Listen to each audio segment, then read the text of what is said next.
Hello, good morning. Sabah al Good khair. morning. Good morning. Nishad. Sabah al khair, Sasha. How are you? Fine, thank you very much.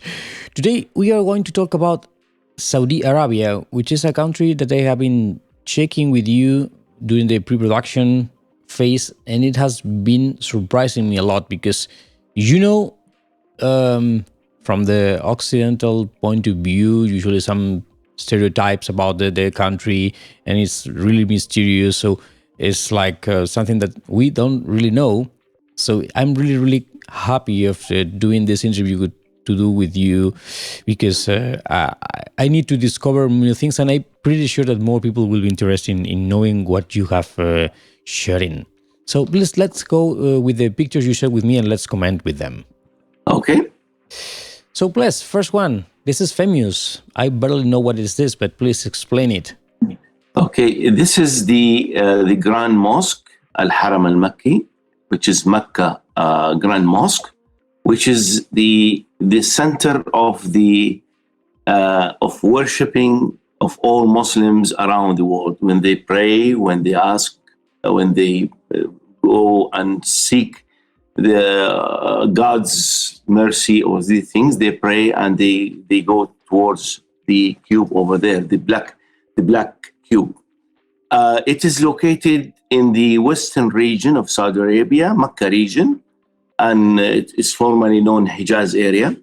And it's the holiest city in Islam by all means, and it's the birthplace of our Prophet Muhammad, peace be upon him, and the Quran which we read is started to be revealed to our Prophet in Mecca. It's the Holy Mosque it contains and it can accommodate up to 1.5 million, 1 million to 1.2 million worshipper at the same time. And you know that we pray about 5 times a day, and we have two rituals that we do. The first one is once a year, which is called Hajj, and the second one is called Umrah. Hajj is a 5-day. Which is Hajj means annual pilgrims, and it is required for Muslims to do it once in their lifetime, and it lasts about 4 to 5 days, where all the Muslims they come to Mecca, and they do certain rituals as been stated in the Quran and as been taught by our Prophet Muhammad. And also the Umrah is just you can do it anytime in the year. It will last few hours in Mecca, and it is quick and it's not that much. So we have these two rituals and two things that we do. If we can go to the second image, this is the Hajj, where about 2 million of the Muslims they come for these 4 or 5 days or 6 days, and they do the worshipping and they do certain rituals to meet the requirements to fulfill the pilgrimage farida. So that's what we have in Mecca, and the second one, the picture what you have now is Al Madinah and Munawara. It's the Grand Mosque in Al Madinah and Munawara. It is the second holiest mosque and area in the hearts and in the Islamic world. And as I said, there are 3 holiest areas, which is Mecca, Medina, and Al Quds, which is the Jerusalem. So now, if we're going to talk about Medina, this is Medina where our Prophet Muhammad seek refugee, and he did the hijrah, migrated from Mecca to Medina on foot, with camel, and it was a long story to do that. and it's called Al Masjid Al Nabawi. That means the Prophet's Mosque. And if you can see the green dome over there, the grave of our Prophet Muhammad, and he's buried there. And again, when people they come to Mecca or to Saudi Arabia to do the Hajj and Umrah, it's part of their custom to visit the mosque and pay respect to the Prophet's Muhammad, and who is buried there. So it's a big area, and the Medina is about 400 kilometers away from Mecca. It's just on the if Mecca if in the west, then it's northwest of Saudi Arabia. Mm-hmm. Just two questions about this. The first Yes. one, if you know what is this black stone made of? If you know Okay. it. It's the black cube is made of stones. It's a structure, a cube structure, and it's been built by the father of the humanity, Ibrahim, and his son Ismail, and they, as per the God's dictation, that you build this mosque here, and in this area is arid area. There is no water, no trees, nothing, and they build it, and as per the God's wish, that it will attract all the Muslims to this area, and this is what happened.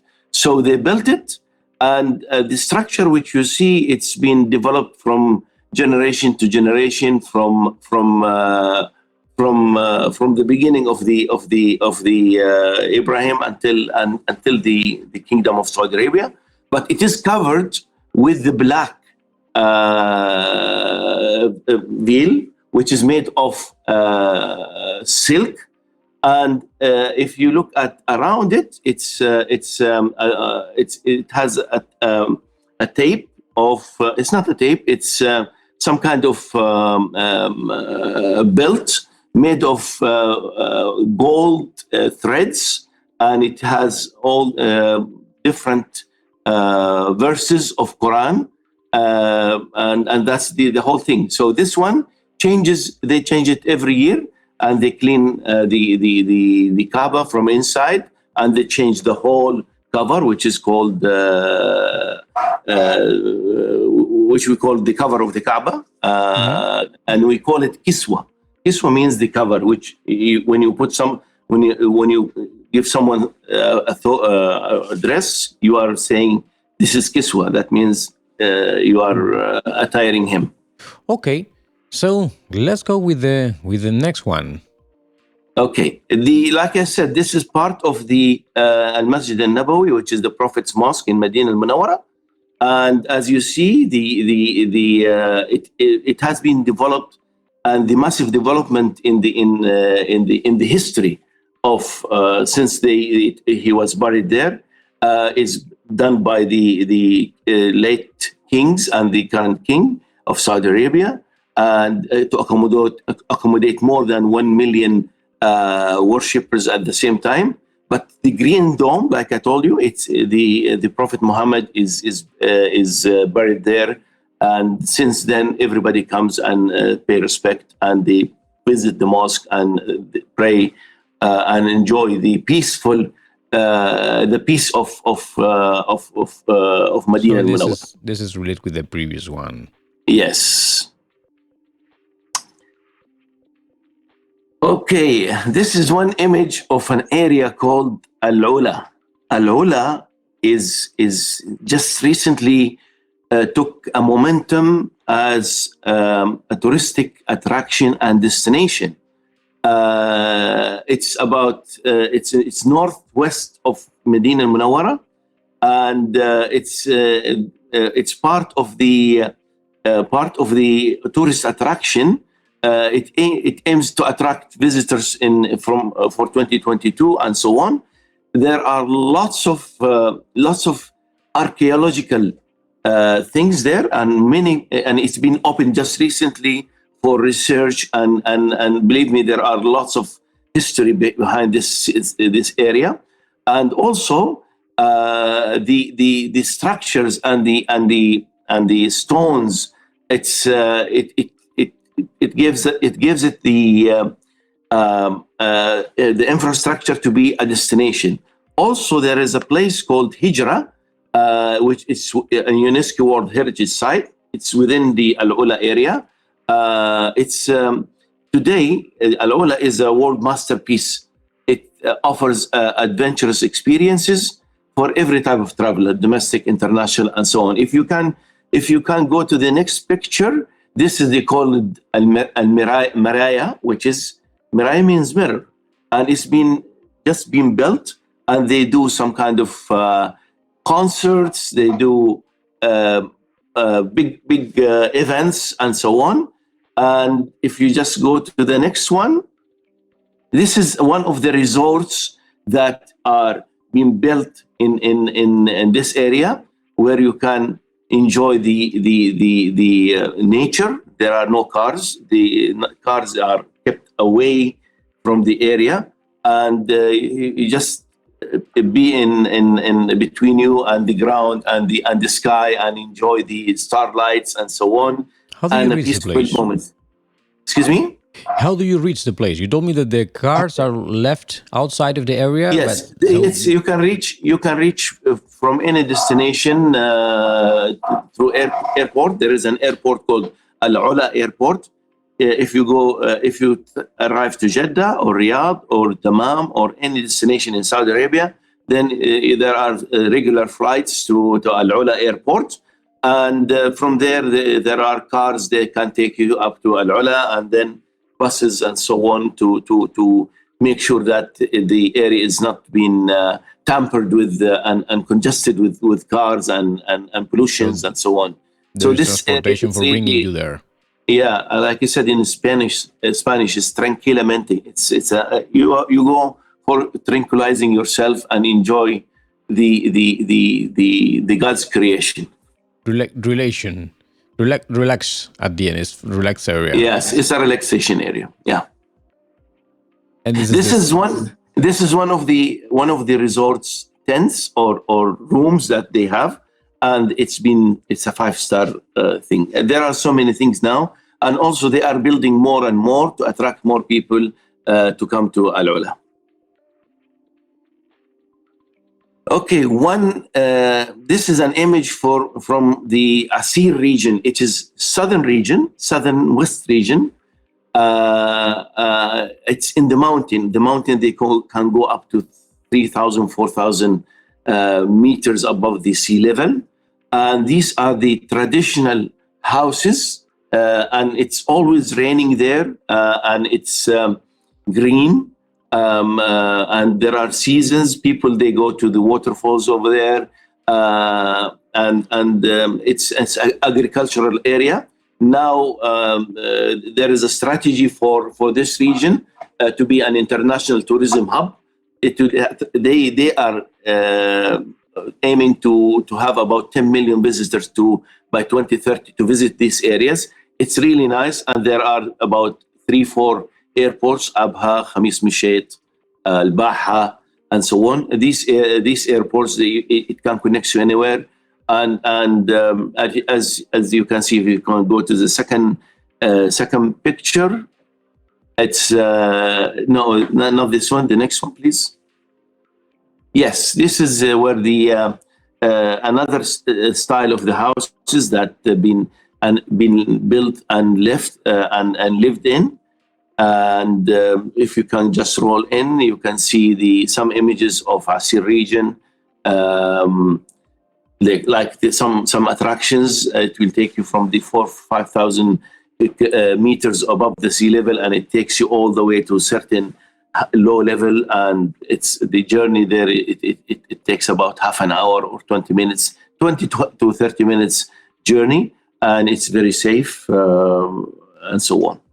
You can go to the second images also. these are one of the waterfalls. Of course, waterfalls, because of the region is always been cloudy, and the rain are not seasonal. Always there are lots of rain coming in, so that you can see these small waterfalls. They come from these water streams, which are generated from the quantities of rain that comes to this area. And again, this is one of the seasons, which is spring, and you can see the trees are in purple. There are many agricultural things that's been cultivated, fruits, vegetables, and many things that it's part of this area. I have to tell you that I was really surprised with the picture of the classical houses, because it's so Yes. green. It's so green that from the, at least for me, Saudi Arabia was seen as a huge desert with plenty of infrastructures, but at the end with no climate which was producing any kind of green areas, and even less a waterfall. This was really surprising. Yes, if I may just give you, if you look at the map of the Kingdom of Saudi Arabia, it is divided into many regions. The master region, the main region, is the central region, where the capital Riyadh, and the second region, the second largest region, is Mecca region, which has Mecca, Medina, Taif, and if you just go south of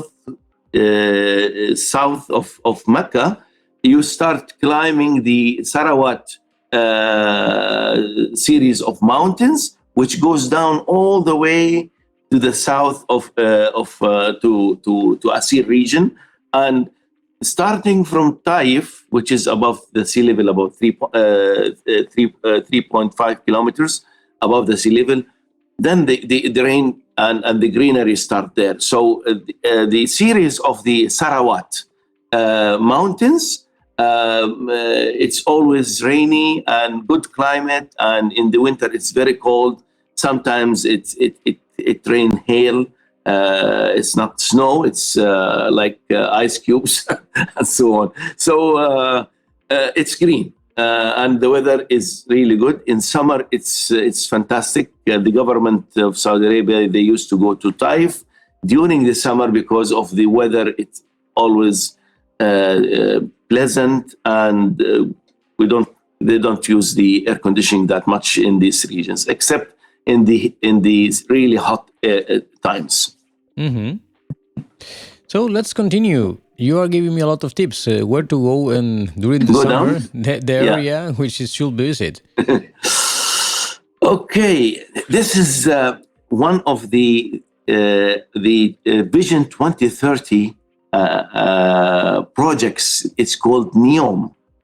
NEOM is it is developed in the strategy of building a sustainable and CO2 free city, and there are no cars there. Everything is in electrical, and the energy is through the solar or through the wind mills and so on. And it's like I said, it's part of the Vision 2030, and there are lots of industries, lots of living areas, attractions for tourists go to the Red Sea. And also they have built something called the Line. It is with a length of 170 kilometers. These are the images from the Red Sea. As you can see, it looks like the Maldives. This area has not been tampered and not been people. It's virgin, and the water is so clear and so pure that you can see the bottom of the Red Sea. And like I said, the Lime project, it preserves about 95% of the nature within NEOM. with the zero cars, zero streets, and zero carbon emissions, and so on. The line is located in Neom, linking the coast of Red Sea with the mountains upper valley of northwest of Saudi Arabia. So there is now an airport called Neom Airport, and there are lots of projects that includes health and well-being and biotech. There are lots of projects with tourism. There are lots of projects of entertainment and culture. There are projects and centers for technology and digital. Also, sport, media, education, energy, mobility, livability, and manufacturing and financial services. On top of that, food. So we are expecting Neom to be. It's open now for the contractors and the businessmen to do the business there. But very soon, hopefully, I don't have the date when it's gonna be it be launched and opened, inaugurated. The project area it covers about 26,500 kilometers, and it's center of economic future, global model of in various aspects of life, and it's the first private zone across borders of the three countries. It will be a private zone. They might have it has its own rules and regulations and so on. We'll wait and see. I don't have that much of information what it's going to be, but you can call it future city, as you can see in the Hollywood movies. This is something happening now in Saudi Arabia. What is this picture? You name it the line. What is the line? Yes, the line. If you can see it is 100. It is 170 kilometers. And there are tubes and tunnels, fast trains that takes you between the mountains and the sea, and in between there are so many projects around it. Like I said, in the technology, in the entertainment, and health, and so on. And the main reason to build this is they don't want to use aircrafts, or they use the buses or cars. Like I said, it will be zero emission areas, and it will be depending on the energy, the sustainable energy, like the windmills and the solar energy and different sources of energy. They are phasing out the hydrocarbon dependency on these areas. Which is really curious for a country which is one of the biggest oil producers in the world. Yes, Saudi Arabia has been well known that they've been heavily dependent on the hydrocarbons, the oil. But now with the new Vision 2030, they want to diversify the economy. And this is what's happening. It's really diversifying.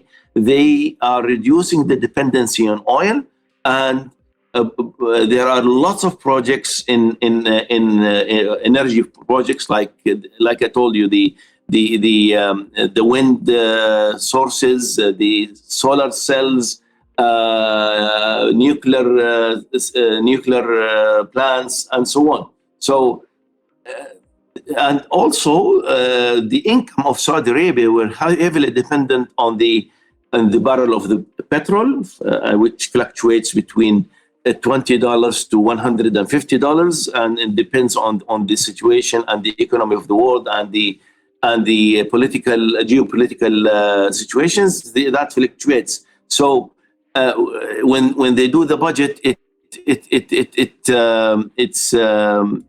when they do the budget, it depends on these factors. But when you diversify this, you know exactly what is going to come. The main source now of Saudi Arabia is of income. It comes from the tourism, and we have so many areas now being built in tourism. like the Red Sea project, the Neom, and the Asir region, and so many things. And also, another source of income is the Hajj and Umrah. We used to see about 1.5 million pilgrims. They come to Saudi Arabia, but now it expands. It can go up to 3 million. And Umrah, we used to see about 3, 5 million, 7 million. And the aim is to go up to 30, 40 million visitors a year. So they are preparing the infrastructure to accommodate all of these things. Another sort is the sports. The sports projects are ongoing, and they have hosted the Formula E in Riyadh. This is the second time. It was just a few days ago, and last month in January. I think in January, end of December, I think in December, they hosted the first Formula One in Saudi Arabia in Jeddah. And believe me, in March, there is the second Formula One will be happening in Jeddah, where they have built that beautiful marina and yacht club and the fastest Formula One track in the world. And it was really exciting and to see these things and people coming in on that. What is this picture? This is the picture of something called oxygen. Oxygen. If you can go down just one picture more. Yes, this is the. It's the shape looks an oxygen. And it is an industrial area, and where you can see it's the largest floating structure in the world. It's 100% clean energy. It has a port about 3.5 million TEU capacity, and 13% of the global trade they will pass through this area because it's very close to Suez Canal. And also, it's 48 square kilometers core development area. It's economic and industrial engine. It drives innovation and industry technology, and while it's offering exceptional livability in the area, and it is designed to attract global talent, breathe new life into manufacturing and so on. So it is a mixture between livability, new technology, manufacturing, logistics, and if you can go to the next picture, it's this is one of the festivals that we used to have. We'll talk about that one later on. Can you just flip to the second page? Yes. Now we have talked about oxygen, and we have talked about this is all. It drives the economy. It attracts people and so on. Now, tourism is one of the things that. And entertainment is one of the main goals to diversify the economy of Saudi Arabia. So what happened is that they have created many entertainment hubs, and this is one of them. It's called Al Qiddiya, where you can see Six Flags, Disney World, and many international attractions area, attraction companies to entertain people, and it's just about 70 kilometers from south of Riyadh, and there is a new airport is being built, under construction now called King Salman Airport to serve as a second airport of Riyadh, the main capital of Saudi Arabia. And the capacity it will be huge to accommodate more people to come to Saudi Arabia. One question: is this already open, or is this just still in the development? Under construction. It's under construction. It's under construction. This picture under construction. Is a picture of how it will look in the future. Yes, exactly. If you look to the second picture, it will show you more and more. No, this is King Salman. I don't think that you have it. Yeah, this is it will look really amazing. And I said, like Six Flags, Legoland, Disney World, and many entertainment attraction companies. They will be in this area, and it's as you can see, it's in a valley, and on top of the valley there are many things that you can travel between one attraction to another attraction. There are many parks, pools, lakes, and I know that it's in the central region, and during summer it goes up to 45, 46 degrees centigrade. But they took into consideration here how to minimize the heat and to fix the climate around the whole project.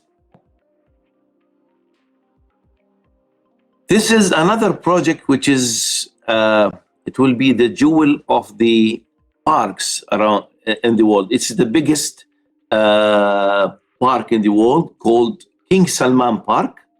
It is a city park. It's 5 times bigger than the Hyde Park in London, and 4 times the size of Central Park in New York. The area is 13.3 million square meter, and it has been. They took the old Riyadh airport, and they are now it's under construction. And like I said, it will be the attraction and the breathing area for all Riyadh inhabitants, which Riyadh, by the way, it's about 8 million, 9 million inhabitants now, and it's really, the footprint is really big, but this is in the heart of Riyadh.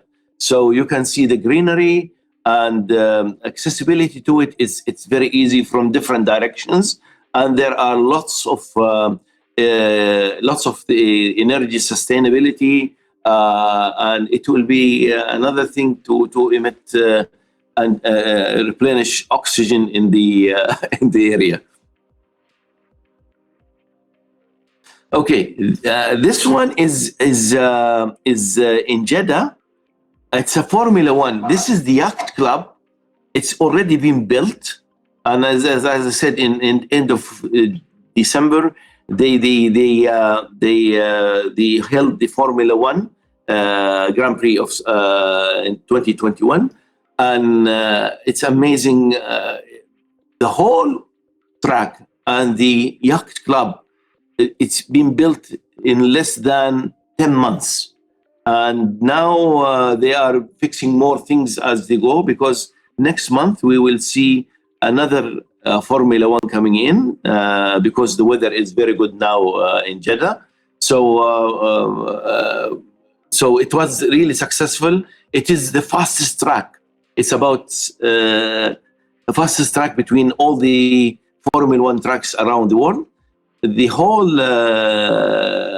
whole thing, like I said, it will be held on the 25th and 27th of March 2022. This is, I guess, the logo of the.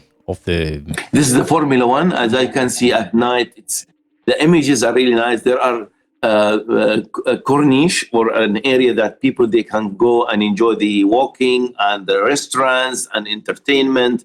It's a multifunction area. Great. Okay, this is an image of Lucid car manufacturing, and it's been built now in Saudi Arabia. They are building the factory itself, the structure itself, and Lucid is the main shareholder is the PIF, which is Private Investment Fund of Saudi Arabia, and this is the like I said, they are now investing in capitalizing in industry, and this is the first production will come soon. Already been produced in the USA, but now the whole factory will be in Saudi Arabia. and most probably it will be either in Oxygen or in Riyadh area. I have no idea yet where it is going to be. Okay, so let's Food. go into the next section, talking about the food. Oh, yes. Well, in Saudi Arabia, we have, because we have different regions: southern region, north region, east region, west region, central region, Qasim. Each region has their own flavor. But for the pictures you will see, it is a common thing between all these regions. This what the picture what you see. It's they call it Bukhari rice, and it comes from my ancestors' area, and it's well known here. Some people they call it kapsa, means it's been pressed, but it's the main name is Bukhari rice. It can be made from main rice, meat or chicken, and some carrots, and it's really delicious. Looks like, at least. Yes. This is another type of local food called salik. It's white rice, and it you can see it has chicken, and it can be done with meat also. It's a specialty that comes from an area called Taif, which is like I told you, it's east of southeast of Mecca, on the mountain. So this is a very delicious food, delicious dish that the people of Saudi Arabia, they enjoy it, especially in winter. Okay, this is called tamis. It's a bread, and the origin of this one, again, they come from the areas of Uzbekistan and Turkestan and these areas, and it's everywhere. Everybody loves this kind of bread because it's the main bread of Saudi Arabia. Of course, there are lots of breads in Saudi, but this is the common one, and it beats everyone. Mm. Okay, this is a traditional either breakfast or dinner, and you can see the dark dish which has the red thing in it. This is called food, which is beans, like Mexican beans and so on, but it is done in different way. And the one to the left of it, it's with the two spoons in it, called ma'soub. It's made from bread and mixture of bread and honey and bananas. And as you can see at the back, it's some puff pastry. It's called matabak. It can be made from meat, vegetables, different things. And of course, you can see that tamis, the bread, is just on the left of the picture. So this is, you can see people eating it every morning, every day, every night, every day. So it's really it's very cheap and affordable by everyone, by the poor or by the wealthy people. But everybody eats this kind of food regularly. You mentioned that the bread has bananas inside. Yes, they press banana, and they press with it the bread, and they press with it honey, and they put it in, and they try to squeeze it together. And some people, they put some kind of cream on it, and some people, they put some kind of cornflakes on it, on top of it, and so on. It depends, but the original is it comes from these three ingredients. Okay. And so some oil, of course. It's sweet then. It is sweet, yes. This is a dish that comes from the central region and Qasim area. It's called Merguc. It consists of some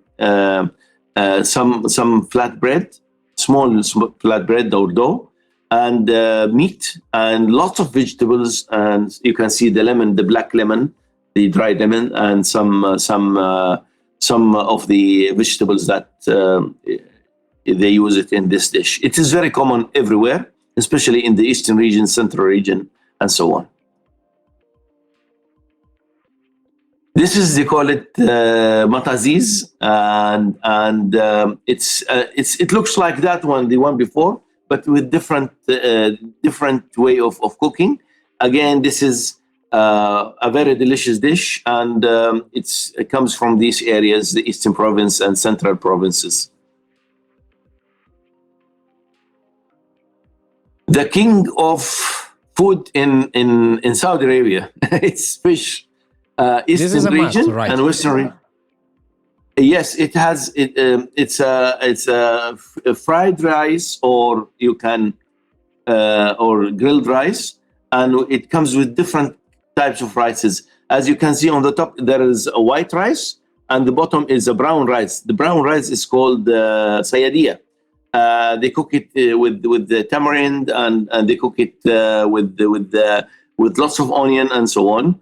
And they put some around it, some shrimps and different types of seafood things. There are some sauces and salads that come with this one, but this one is, if you go to Jeddah, especially in the West Red Sea coast, this is very, very common, and it's amazing. You will not. You will not stop eating until everything is finished. So if I go to Saudi Arabia, I cannot come back without trying this. Otherwise, I cannot say I was there. I guarantee you, if you come to Saudi Arabia, you will gain weight minimum 3 to 5 kilograms on top of what you have now. Oh, that's great to know, because I really love to eat. Yes, and like I said, the fish. The kind of fish is well known. They call it the king of fish in Saudi Arabia. It's called najil. It's red fish, grouper, and you can see these are groupers. If you go to the second picture, I hope that I have posted. No, I didn't post that one anyway. It's a grouper, red grouper, and it comes in different sizes and so on. Yeah. Okay, so the next picture is... Show me this one. Tell me. Go ahead. This is, they call it mantu, which comes again from the east regions, from Uzbekistan, Turkestan, Kazakhstan, China. But a long time ago, there were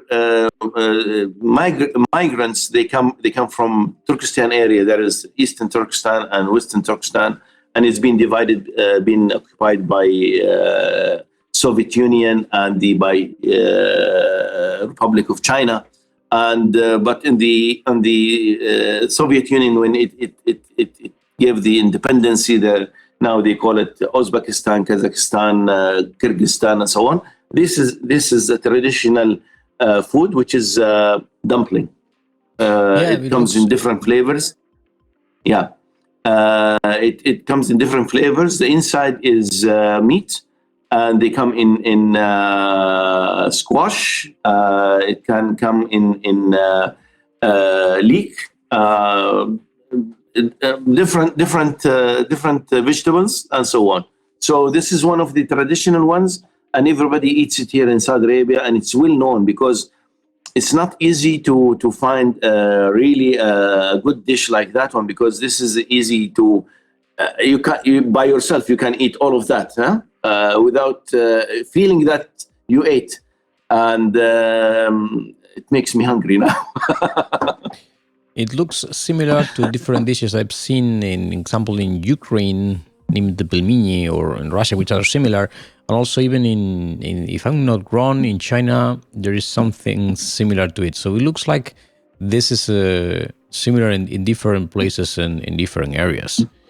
The origins of these ones, they come from the, Mecca and Medina. Mecca, they come to for pilgrims and from Umrah, and different Muslims' ethnicities, different from different destination of the world. They come to Mecca, and some of them in the past they stayed in Mecca, and they've been localized, and they've been Saudized, and they took the nationality, and they lived, and they transferred their culture, especially the food, being transferred from their tradition, from their culture to the Saudi culture, and it cultivated and it is, you can see the Saudi food is a mixture of international food mixture. And sometimes you say this is Chinese, this is some kind of European, so this is some kind of South African or something like that. But this is Saudi Arabia. It's a very nice mixture of authenticities and mixture of food, mixture of cultures, mixture of folklores, and so on, the music and everything. So that's Saudi Arabia.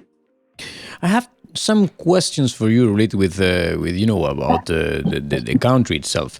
And usually when people visit a place, it's important to know the places for going, but also the places where not to go. Usually in all the big cities, there are some areas which is better not to go during the nights.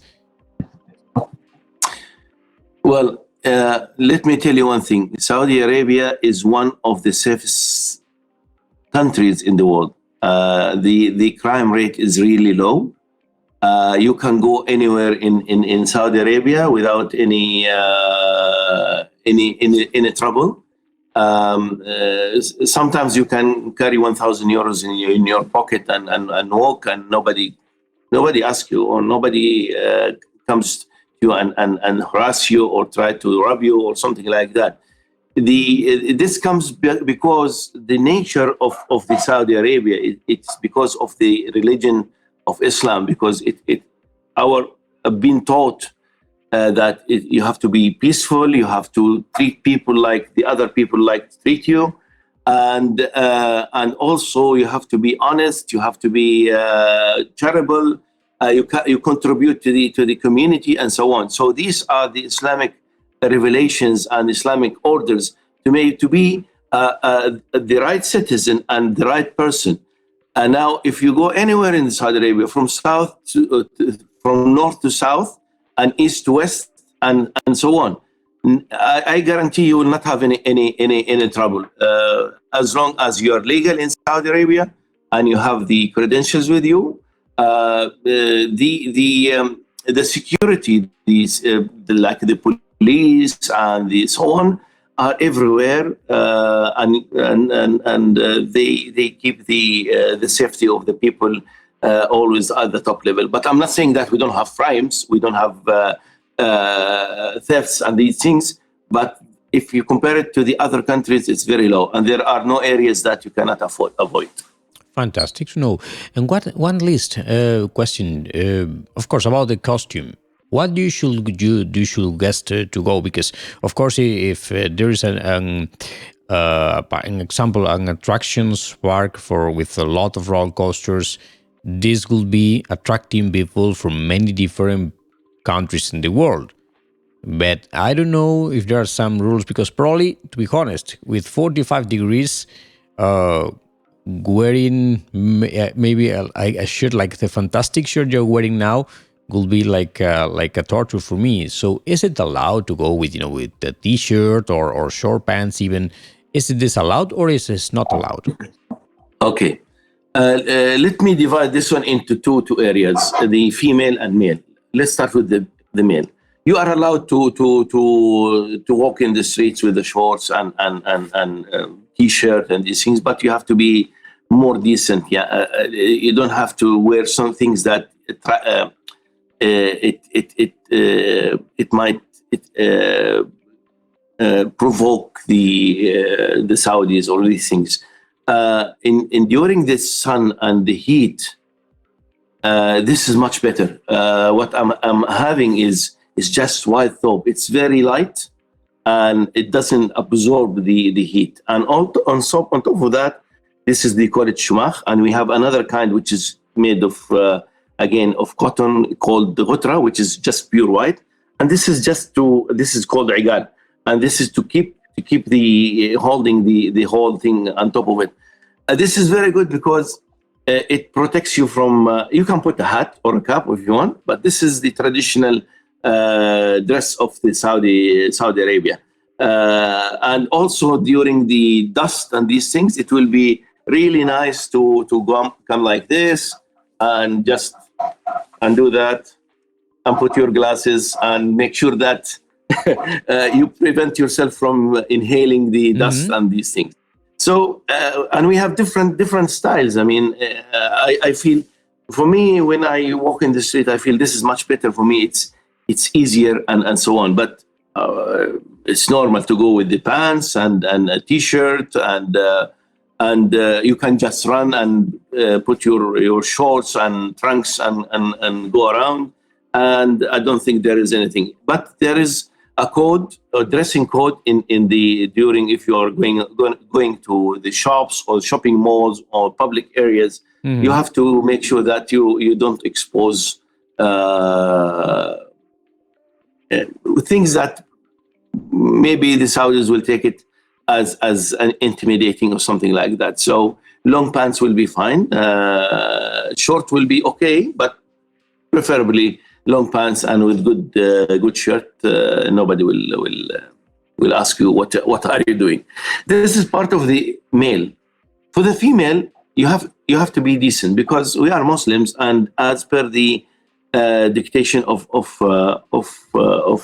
Islam and part of our, not only dictation of Islam, it's part of our culture, is that the women are sacred and she can walk without the black abaya, but it preferably to have it.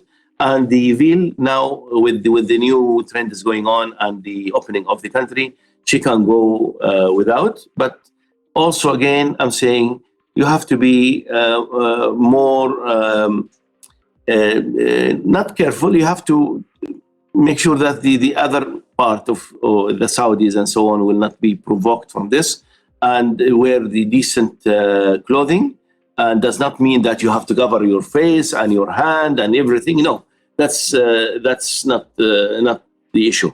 The issue is that you have to be decent in your clothing and do not touch the religion of the Muslim people of Saudi Arabia.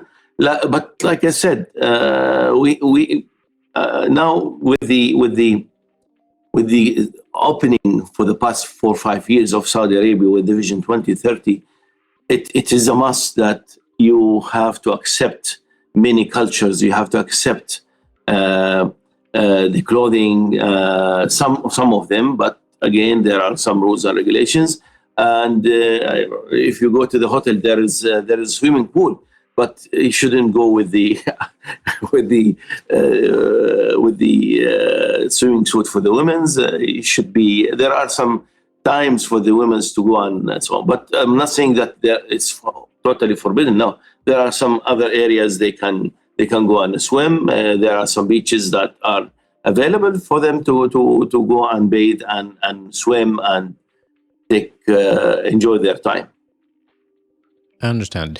You're mentioning because you were saying decent. I mean, I would like to know an example. Try to imagine if a woman goes there with a long pant and a t-shirt which is covering her body until, let's say, middle of the arm. Is this considered right or not? I mean, just to know, because of course, it's okay.